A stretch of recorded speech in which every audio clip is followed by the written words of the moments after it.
Hi, welcome to the Pursuit of Truth. So I thought I'd update you on Aleena's help letter and the Ehcp process that we're going through. So I think I told you that the local MP had passed the letter on to the Cabinet Office and Department of Secretary Gillingham Keegan. No response yet from them then, or the council, even though they wanted another 15 days. But I have got a first response back from Labour. It's not actually from the Shadow Education Secretary, it's from, what was it, an assistant, I guess, Senior Policy Researcher, the Office of Bridget Phillison, MP, Shadow State Secretary of State Education, saying, "Thank you for sharing your thoughts and experience with Bridget. I'm responding on Bridget's behalf, and I'm sorry to hear about the difficulties that you and your daughter have experienced. I'm sure that you can appreciate that Bridget receives a considerable volume of correspondence and that responses to those are not constituents take a little time. Bridget wanted me to, but I emailed her under a position as shadow. Bridget wanted me to express her thanks to you and to offer her assurances that she will bear your views in mind in her work as Shadow Educational Secretary." And then she goes on about, like all MPs, bound by parliamentary protocol, and my only process cases for people resident in the constituency of Houghton and Sunderland South, and saying that, I could write to the Department of Education, give me the address, or she could pass it on to my local MP, which I've already done. So not really much good. She didn't even sort of comment on all the things that I said, which I, expected someone who's in the education business to comment on the ADPR process, and but nothing. So I don't know whether she's pro or against, but she's going to keep my views in mind, and she'll forget them by the time they're in power. So yeah, that's that. And the Ehcp process,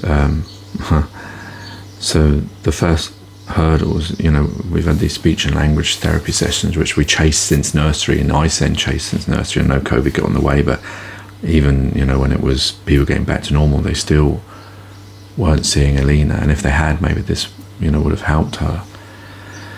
Just another one of the failings in the East Sussex area, or maybe in the whole of this neurodiversity support. So when we did get the appointments, they were there were 6 appointments, and they were every week they were cancelled, and then eventually after the 3rd or 4th, the person said they were long-term sick, and they would get back to us when she got back, and never did. And then all those 6 got cancelled, and then after a while we were allocated 4 more with an assistant. We didn't think of anything at the time as an assistant.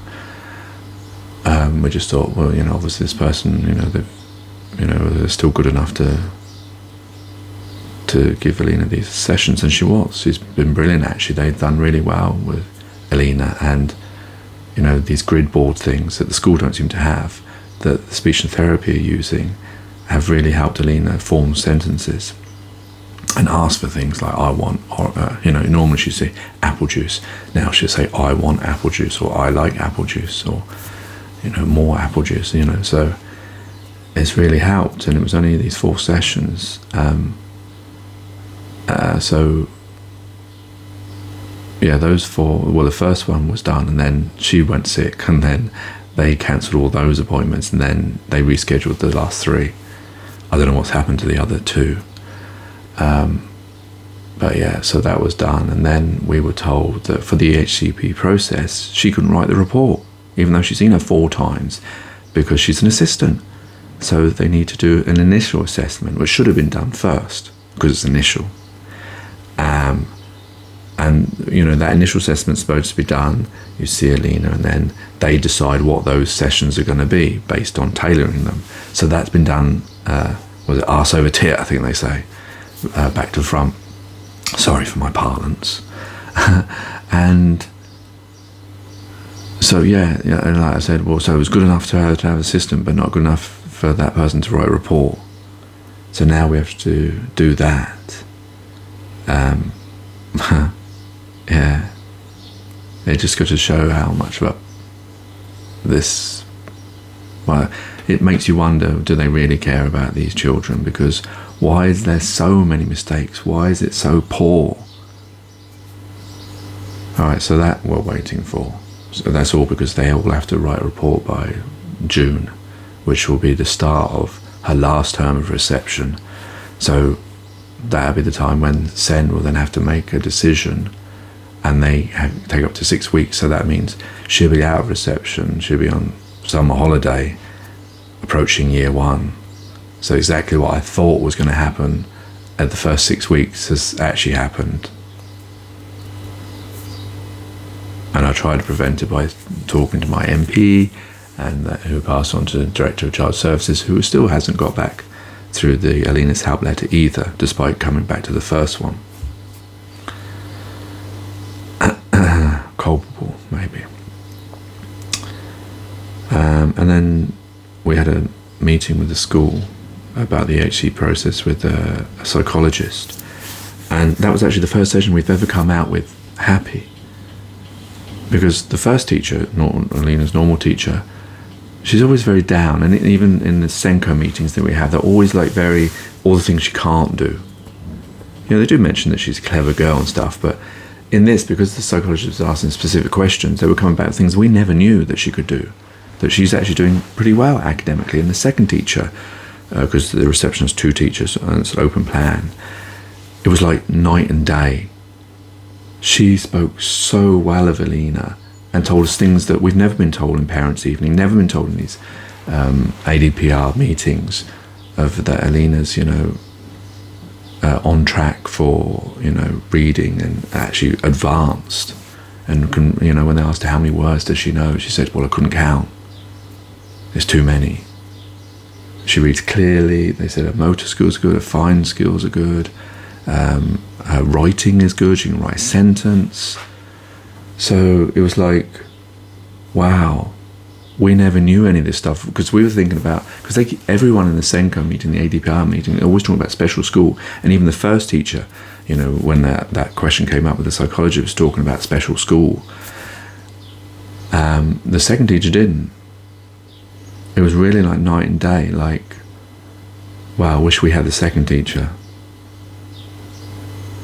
And I came out confused, because in my letters I've been writing how Aleena's been failed, and I felt like I've lied to on these letters, whereas it hasn't been. I've just been misled by them. Why have they told me all these negative things and never all the positive things? That the mainstream school is actually working in certain areas, and certain areas are always going to fail because it's a neurotypical syllabus and she's neurodiverse. So, there are always going to be delays on that, because of that. But we thought she was failing on all counts, because then they say that this is the plan we've got, and she's failed at this term, and we'll use the same plan, and she's failed again, we'll use that for the next term. So we thought she was failing on all areas, not that academically in certain areas she's actually excelling. And no reason for her to repeat year 1 like the head principal questioned about. Almost like they told us all this. And that's why I'm thinking now, because it's got me confused, is maybe they told us all these negative things because they want us to go to special school, because the teacher of Aleena's, when they're asked about the mainstream, because we prefer to go to mainstream unless mainstream can't benefit Aleena. And she was saying, yeah, special school, because of the smaller environment, the stimming, because they always put stimming down to overstimulation, whereas I put stimming down mostly, what I physically see of Aleena is to do with excitement. And, what's wrong with excitement? If you run up and down, or if you laugh like neurotypical children. So, yeah, it was like night and day, and we actually came out really happy thinking, wow, Aleena is actually doing well. And, obviously in certain areas she's not, because the problem is with the syllabus, it's all about demonstration. So they can't ask her, that's the thing that she's failing in. If she didn't fail in that, she'd be, on track in everything, because, they want you to be able to converse. They want you to be able to tell you that you understand. And that's the thing that Aleena either doesn't know how to do or chooses not to do, because we don't know really. We don't know. She might understand it, because Aleena just wants to do what Aleena wants to do. That's part of autism. So, yeah, we came out really happy and like, wow, we didn't know any of these things. How come we've been here for nearly a year in Parents' Evening and ADPR and Senko meetings, and we didn't know all these things that she's doing well in. All we knew is all the negatives. And it makes you wonder whether, you know, they were doing that because we were starting to think that, well, we should better send her to special school then, because she's failing in mainstream and we don't want that. Whereas lo and behold, it looks like actually mainstream's doing pretty well. And if, you know, the teachers got behind that and got the support that it should go from day one from the LA, then there's no reason why Aleena can't excel. So yeah, that's the update. Take it easy. God bless and peace.